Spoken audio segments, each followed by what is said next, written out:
Hi, my name's Nadine Nakagawa. I'm a city councillor in Westminster, and I just spotted David Suzuki in the audience. And I will say, as a young Japanese-Canadian kid watching him on TV, it's quite the experience to have the tables flipped right now. So welcome to my moment. I actually don't want to talk to you about climate change at all.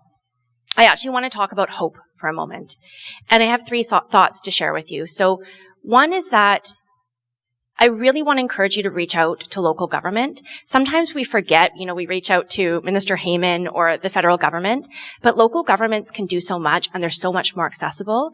I know both Christine and I have worked with constituents on motions for our communities, and there is so much hope, for example, in seeing trees planted in the neighborhoods that are most tree deficient.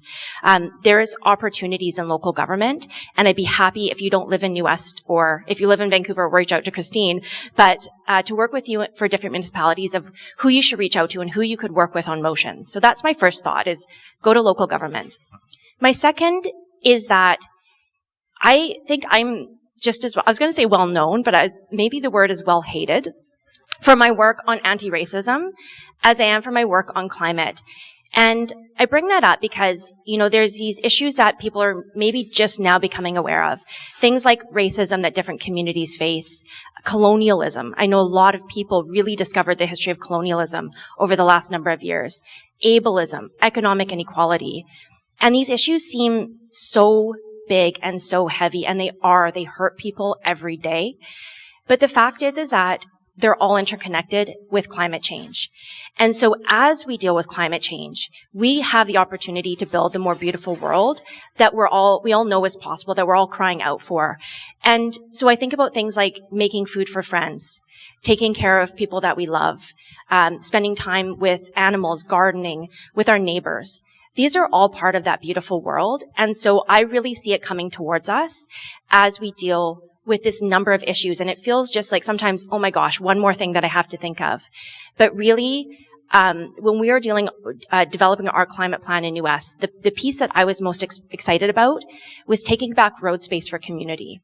So that's opportunities for community gardens, for parks, for pop-up libraries, for places to play music and to dance with neighbors. So hold on to that hope that actually taking all these issues in together, that's where we're going to see real beautiful change for our communities.